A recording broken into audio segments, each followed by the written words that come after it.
নমস্কার বন্ধুরা। আমাদের মধ্যে অনেকেরই কিন্তু ভুল ধারণা রয়েছে যে খারাপ বিবাহিত লাইফ মানেই বা খারাপ বৈবাহিক জীবন মানেই বোধহয় মাঙ্গলিক দোষ।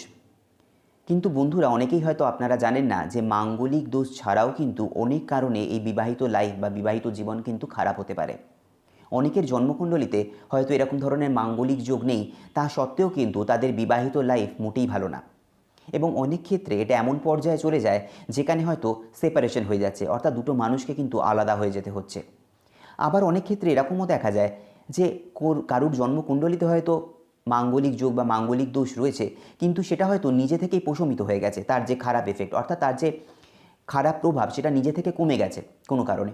কিন্তু তা সত্ত্বেও অন্য কোনো কারণে তাদের বিবাহিত লাইফ হয়তো খারাপ হয়ে গেছে, কিন্তু যেটা তারা হয়তো কল্পনাও করতে পারছে না বা কেউ হয়তো সহজে সেটাকে আইডেন্টিফাইও করতে পারছে না। তো আজকে কিন্তু সেই রকমই বিভিন্ন যোগ নিয়ে বা বিভিন্ন কারণ যেগুলোর জন্য এইরকম বিবাহিত লাইফ খারাপ হতে পারে সেগুলো নিয়ে কিন্তু বন্ধুরা আজকে আলোচনা করব। তার আগে বলে রাখা দরকার বন্ধুরা, অনেকেই কিন্তু ফোন করেছেন, অনেকেই মেসেজ করেছিলেন যে মাঙ্গলিক যোগ নিয়ে বা মাঙ্গলিক দোষ নিয়ে একটি আলোচনা করতে। এর আগে কিন্তু আমি ভিডিও তৈরি করেছি মাঙ্গলিক দোষ নিয়ে, যেখানে এই মাঙ্গলিক দোষ বা যোগ নিয়ে আমি ডিটেলসে আলোচনা করেছি। যারা এখনও পর্যন্ত সেই ভিডিওটি দেখেননি, আমি নিচে ডেসক্রিপশন বক্সে তার লিঙ্ক দিয়ে দিচ্ছি, আপনারা সেটি দেখুন। আমার মনে হয় মাঙ্গলিক দোষ বা যোগ সম্বন্ধে আপনাদের আইডিয়াটা একদমই ক্লিয়ার হয়ে যাবে। তাই আজকে মাঙ্গলিক দোষ ছাড়া বা যোগ ছাড়া কী কী কারণে বিবাহিত লাইফ খারাপ হতে পারে সেগুলো নিয়ে আলোচনা করব, এবং সেক্ষেত্রে আমাদের কী কী সাবধানতা অবলম্বন করা দরকার সেগুলো নিয়ে আলোচনা করব। তো ভিডিওটি শেষ পর্যন্ত দেখতে থাকুন, আশা করি আপনাদের এতে অনেক উপকারে আসবে। তো বন্ধুরা, এখানে যেটা বলা দরকার, আমাদের যেটা প্রথমেই বললাম যে অনেক ধরনের মিসকনসেপশন রয়েছে। যেমন প্রথমত আমরা ভাবি বিবাহের স্থানে বা সপ্তমভাবে যদি কোনো কারণে হয়তো শনি বসে থাকে তাহলে হয়তো কারুর বিয়ে হবে না বা লেট ম্যারেজ হবে বা হয়তো বিবাহিত লাইফ ভালো যাবে না। এক্ষেত্রে বন্ধুরা বলে রাখা দরকার, এটা কিন্তু একটা ভুল ধারণা।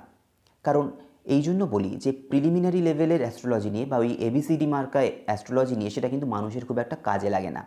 প্র্যাকটিক্যালি এত বছর ধরে কাজ করতে গিয়ে বহু দেখেছি এরকম, যেখানে কিন্তু এই শনি সপ্তম ভাবেতে বসে রয়েছে, বেশ ভালোভাবেই বসে রয়েছে, কিন্তু তাদের বিবাহিত লাইফে কোনো রকম কোনো প্রবলেম আসেনি, বরং সঠিক সময় বিয়ে হয়েছে এবং বিবাহিত লাইফও কিন্তু খুব ভালো। বরং অনেক সময় দেখা যায় যে যে গ্রহটি নিয়ে অনেক বেশি মানুষের একটা আকাঙ্ক্ষা থাকে, একটা বোধহয় একটা ভুল ধারণা রয়েছে, সেটা বোধহয় খুব ভালো, সেটা হচ্ছে বৃহস্পতি। বৃহস্পতি মানেই বোধহয় মানুষের ধারণা রয়েছে যে অর্থের কারক গ্রহ, সমৃদ্ধি, সুখ, অনেক বোধহয় ধনসম্পদ, এরকম ব্যাপার। কিন্তু অনেকেই হয়তো আপনারা জানেন না, এই বৃহস্পতির কারণে কিন্তু বিবাহিত লাইফ খারাপ হতে পারে। কারণ অতিরিক্ত বলবান যদি বৃহস্পতি কারো জন্মকুণ্ডলিতে থেকে থাকে, বিশেষ করে সপ্তম ভাবেতে, সেক্ষেত্রে কিন্তু অনেক সময় দেখা গেছে ক্ষেত্র বিশেষে যে এই বৃহস্পতির কারণেও কিন্তু এই বিবাহিত লাইফ পণ্ড হয়েছে বা বিবাহিত লাইফ কিন্তু খারাপ হয়ে গেছে। এরকম চার্টও আমার কাছে এসছে, এরকম জাতক জাতিকাও আমার কাছে এসছে, যাদের ক্ষেত্রে দেখেছি বিবাহের স্থানে হয়তো জীবযোগ হয়ে রয়েছে, কিন্তু তাদের প্রথম বিয়ে তো ছেড়ে দিন, দুই বা ততোধিক বিয়েও কিন্তু তাদের ক্ষেত্রে টেকেনি। তাই অতিরিক্ত বলবান এই বৃহস্পতির কারণে বিবাহিত লাইফ খারাপ হতে পারে। কারণ হচ্ছে অতিরিক্ত বলবান বা পাওয়ারফুল যদি বৃহস্পতি একটা মানুষের মধ্যে কিন্তু অনেক ধরনের একটা কি বলবো, এটা আমরা অনেক সময় বলি না, অনেক দিমাগ, হ্যাঁ, বা অনেক সময় আমরা বলি তাদের মধ্যে একটা অহংকার বোধ, সেটা কিন্তু এই বৃহস্পতি তৈরি করে দেয়। ফলে কি হয়, এদের মধ্যে অনেক ধরনের ইগো চলে আসে। এরা বোধহয় ভাবে একটু মানে কারোর সাথে কম্প্রোমাইজ করবো না, অনেক সময় ভাবে তারা বোধহয় একটুখানি অ্যাডজাস্টমেন্টেও যাব না, যদি সামান্য কিছু করেও ফেলে সেটা তাদের কাছে অনেক কিছু। এবং তারা একটা ফলস প্রাইড নিয়ে ঘুরে বেড়ায়। তাদের যদি কোনো গুণও না থাকে, তাদের মধ্যে কিন্তু একটা এমন আবভাব দেখতে পাবেন যেখানে কিন্তু মনে হতে পারে এর বোধহয় মানে আমি বোধহয় কে না কে, কোন হোতা, এরম একটা ব্যাপার কিন্তু চলে। এবং এই জিনিসটা সবথেকে বেশি দেখা যায় মেয়েদের ক্ষেত্রে, অর্থাৎ জাতিকাদের ক্ষেত্রে। এবং এই জন্য জাতিকাদের ক্ষেত্রে খুব বেশি পাওয়ারফুল কিন্তু বৃহস্পতিও এই বিবাহিত লাইফ নষ্ট করে দিতে পারে। এবং সেক্ষেত্রে জাতক বা জাতিকা দুজনেরই কিন্তু হাতটাও দেখা প্রয়োজন। বিশেষ করে এই যে আমাদের জুপিটারের যে পোর্শন রয়েছে, অর্থাৎ বৃহস্পতির যে মাউন্ট রয়েছে, সেটা যদি অত্যাধিক পরিমাণে পাওয়ার মানে সুগঠিত হয় এবং যদি খুব দেখা যায় প্রশস্ত অনেকখানি জায়গা নিয়ে তৈরি করেছে এবং ওয়েল ডেভেলপ, সেক্ষেত্রে কিন্তু এই রকম ধরনের প্রবলেম কিন্তু অ্যারাইজ করে। তার সাথে আর কি দেখতে হয় বন্ধুরা, আমরা দেখুন আমাদের হাতের ক্ষেত্রে কিন্তু এই যে শিরোরেখা এবং আমাদের যে এই যে লাইফ লাইন, অর্থাৎ হেডলাইন এবং লাইফলাইন এই দুটো জেনারেলি কী হয়, প্রথম দিকে শুরুর দিকে কিন্তু জয়েন্ট থাকে। কিন্তু অনেক ক্ষেত্রে দেখবেন অনেকের হাতেতে এই রকম ধরনের রেখার মধ্যে কিন্তু কোনো যোগ নেই, অর্থাৎ দুটো সেপারেট।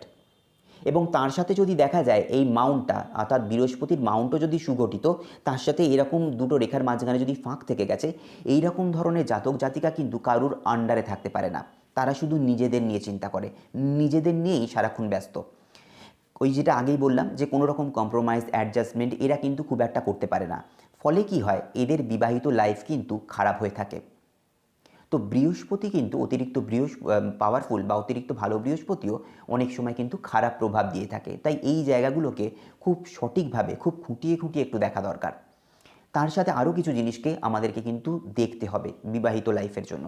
সেটা হচ্ছে বিবাহ রেখা, অর্থাৎ ম্যারেজ লাইন যেটাকে আমরা বলে থাকি। এই ম্যারেজ লাইন যদি কোনো কারণে ফোর্ক হয়ে যায়, অর্থাৎ দুটো বা তিনটে শাখায় বিভক্ত হয়ে গেছে, সেক্ষেত্রেও কিন্তু বোঝা যায় যে বিবাহিত লাইফ কিন্তু খারাপ হতে পারে। এছাড়া আর কি দেখা যেতে পারে, অনেক সময় দেখা যায় এই বিবাহিত লাইফকে অন্য কোনো রেখা একদম ছেদ করে বেরিয়ে গেছে এবং প্রমিনেন্টলি কেটে গেছে। তো সেক্ষেত্রেও কিন্তু বিবাহিত লাইফ কিন্তু প্রবলেমেটিক হতে পারে এই লাইফটা। তার সাথে আরও কিছু জিনিস দেখতে হয়, সেটা হচ্ছে বিবাহিত লাইফ যদি দেখা যায় বেরিয়ে নিচের দিকে নেমে গেছে, অর্থাৎ বিবাহিত লাইফ এইরকম জায়গা থেকে নেবে যদি সেটা ডাউনফল করে, এবং অনেক ক্ষেত্রে দেখা যায় ডাউনফল করে সেটা এই যে হার্ট লাইন বা হৃদয় রেখা সেটাকেও ক্রস করে কিন্তু বেরিয়ে গেছে, সেক্ষেত্রেও কিন্তু এই রকম ধরনের প্রবলেম অ্যারাইজ করতে পারে। তাই বিবাহের ক্ষেত্রে যেমন জন্মকুণ্ডলীটাকেও দেখতে হয়, সেক্ষেত্রে হাতটাকে কিন্তু প্রপারলি একটু বিচার করার দরকার রয়েছে। এছাড়াও দেখবেন বন্ধুরা, অনেক ক্ষেত্রে অনেকে শুনে থাকবেন, অনেক সময় মেয়েদের ক্ষেত্রেও অনেকে বলে, অনেক সময় ছেলেদের ক্ষেত্রে বা জাতক জাতিকা দুজনেই বলে যে আমার ফ্যামিলির মধ্যেই কিন্তু আমার গুপ্ত শত্রু রয়েছে বা ফ্যামিলির লোক আমার ভালো চায় না। এবং এটা আমি কাজ করতে গিয়ে দেখেছি, এটা বিশেষ করে মেয়েদের ক্ষেত্রে, জাতিগাদের ক্ষেত্রে আমি এটা কিন্তু বিশেষ করে লক্ষ্য করেছি। তাদের ক্ষেত্রে কিন্তু এরকম ধরনের অনেক প্রবলেম ফেস করতে হয়। সেক্ষেত্রে কিন্তু বন্ধুরা যেমন চার্টটাকে দেখতে হয়, তার সাথে হাতের পার্টিকুলার কিছু পোর্শন আছে সেগুলোকে লক্ষ্য রাখতে হয়। সেটা হচ্ছে আমাদের হাতের যে কেতুর পজিশন এবং যে মঙ্গলের ক্ষেত্র রয়েছে সেই জায়গাগুলোকে কিন্তু ভালো করে চেক করতে হয়। মঙ্গলের ক্ষেত্র বা এই যে কেতুর ক্ষেত্র, সেই সমস্ত জায়গাগুলোতে যদি কোনো কারণে জপ চিহ্ন তৈরি হয়, সেক্ষেত্রে কিন্তু এরা গুপ্ত শত্রুর পাল্লায় পড়ে, অর্থাৎ এদের কিন্তু প্রচুর পরিমাণে গুপ্ত শত্রু থাকবে। এবং মেয়েদের ক্ষেত্রে বিশেষ করে দেখা যায় এই গুপ্ত শত্রু কিন্তু তাদের এই শ্বশুরবাড়ি বা শ্বশুরবাড়ির আত্মীয় এই রকম সাইড থেকে কিন্তু এটি বেশি লক্ষ্য করা যায়। কারণ মেয়েদের জীবনের ক্ষেত্রে কিন্তু বেশিরভাগ পার্টটাই তো তাদের শ্বশুরবাড়িতে কাটছে। তো সেক্ষেত্রে কিন্তু এই রকম ধরনের প্রবলেম সেই জায়গা থেকে কিন্তু আসে। তো এই জায়গাগুলোকে প্রপারলি কিন্তু একটু দেখা দরকার।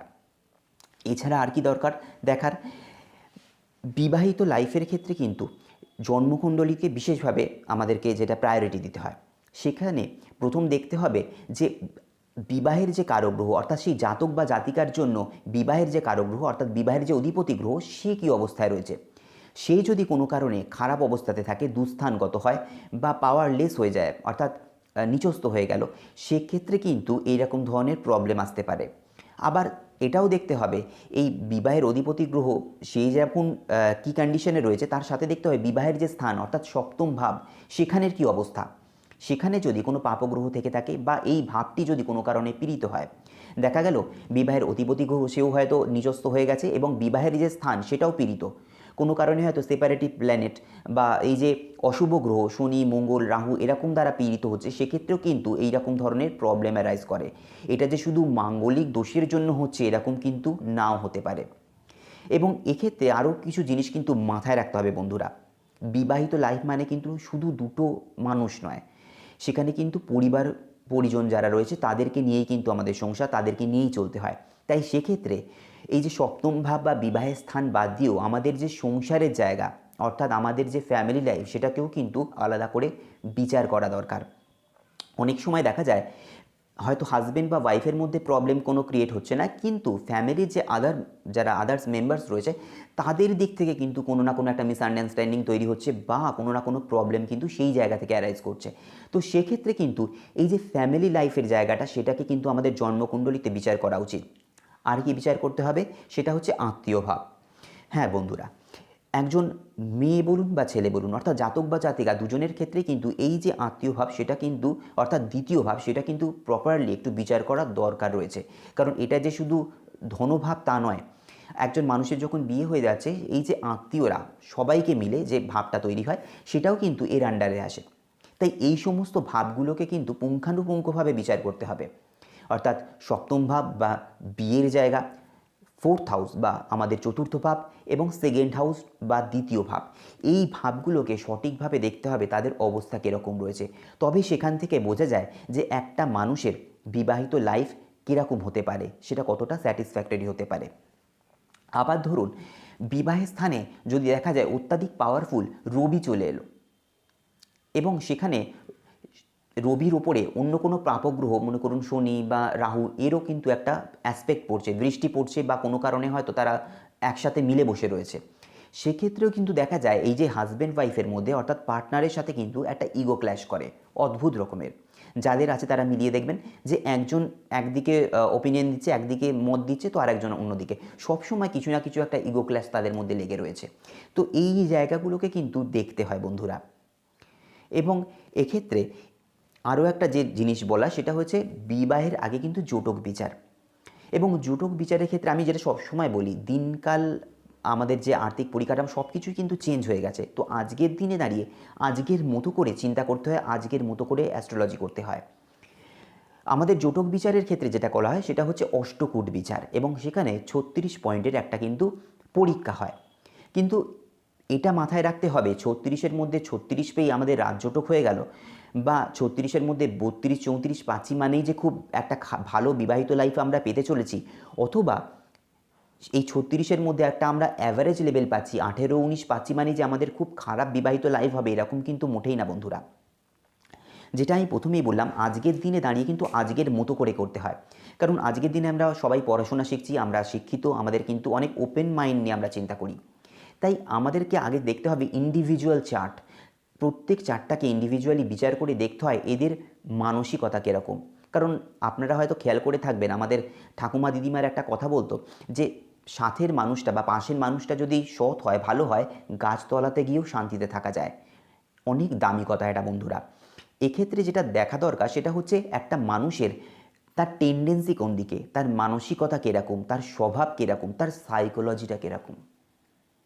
কারণ মনে করুন একটা খুব এমন একটা জাতকের সাথে একটা জাতিকার বিয়ে হলো যেখানে জাতকের হয়তো খুব টেম্পারমেন্টাল এবং বসিং করা এরকম ধরনের একটা টেন্ডেন্সি রয়েছে। তো সাধারণ ব্যাপার, আজকের দিনে দাঁড়িয়ে যদি একটা সাধারণ একটা মেয়ের সাথে বা জাতিকার সাথে যদি এরকম একটা মানুষকে দিয়ে দেওয়া হয়, বা এরকম কোনো জাতিকা যার স্বভাব হয়তো এরকম হাইপার একটা টেম্পারমেন্টাল অত্যাধিক, বা অ্যারোগেন্স রয়েছে তার মধ্যে কোনো ধরনের, সে হয়তো অ্যাডজাস্টমেন্ট করতে চায় না, সে হয়তো বসিং করা একটা স্বভাব, হ্যাঁ, তো তার সাথে যদি একটা নর্মাল কোনো একটা জাতকের বিয়ে দেওয়া হয়, সেটা ছেলেই হোক বা মেয়েই হোক না কেন, তাদের কিন্তু একসাথে থাকতে প্রবলেম হবে। তো এই জায়গাগুলো কিন্তু বিচার করার একটা স্কোপ রয়েছে এই হরোস্কোপের মাধ্যমে, অর্থাৎ জন্মকুণ্ডলীর মাধ্যমে। তাই এই জায়গাগুলোকে দেখে নেওয়া দরকার। অর্থাৎ আগামী দিন বা আমাদের যে সারা জীবন আমরা কাটাতে চলেছি যে মানুষটার সাথে, সে অ্যাকচুয়ালি কীরকম। কারণ আমরা অনেক সময় অনেক কিছু প্রিটেন্ড করি, আমরা অনেক কিছু বোঝাতে চাই, কিন্তু দেখা যায় হরোস্কোপ যখন আমরা চেক করি যে অ্যাকচুয়াল মানুষটা কীরকম, কী রকম ধরনের তার টেন্ডেন্সি হতে পারে, কী ধরনের তার সাইকোলজি হতে পারে, এটা কিন্তু আমরা পরিষ্কার বুঝতে পারি এই হরোস্কোপ দেখে। তাই এই জায়গাগুলোকে কিন্তু সঠিকভাবে বিচার করা দরকার বন্ধুরা। তবেই আমাদের কিন্তু এগোনো দরকার এই বিয়ের ব্যাপারে। কারণ অনেক ক্ষেত্রে আমরা না জেনে অনেক কিছু করে ফেলি এবং পরবর্তীকালে গিয়ে কিন্তু আমরা রিয়েলাইজ করি যে হ্যাঁ, আমাদের বোধহয় আগে পরে করা যেটা করছি সেটা হয়তো আমাদের আগে করা উচিত ছিল, আগে হয়তো এই চার্ট বিচার করা উচিত ছিল। তো এইগুলো কিন্তু মাথায় রাখবেন বন্ধুরা, কারণ এটা খুব একটা ইম্পর্টেন্ট জিনিস। সবসময় যে মাঙ্গলিক দোষের কারণে এই রকম ধরনের ঘটনা ঘটছে তা কিন্তু নয়, অন্যান্য যে প্ল্যানেটগুলো রয়েছে সেগুলোর কারণেও হতে পারে। তাই প্রপারলি হরোস্কোপ বিচার করা, জোটক বিচার করা এবং সম্ভব হলে হাতটাকেও বা পামটাকেও কিন্তু সঠিকভাবে বিচার করা দরকার এই বিবাহের ক্ষেত্রে। তো বন্ধুরা, আশা করছি যে এই ভিডিও থেকে আপনারা অনেক কিছু জানতে পারলেন, এবং আগামী দিনে আরও আমার এরকম ধরনের ভিডিও আসতে চলেছে আরও কিছু বিষয়ের ওপর, আপনারা সেগুলো দেখতে থাকুন। এবং চ্যানেলটি যদি আপনাদের ভালো লেগে থাকে বা এরকম ধরনের আরও ভিডিও আপনারা পেতে চান, অবশ্যই সাবস্ক্রাইব করতে ভুলবেন না, এবং ভিডিওগুলো ভালো লাগলে লাইক এবং শেয়ার করবেন বন্ধুরা। সবাই ভালো থাকুন, সুস্থ থাকুন, নমস্কার।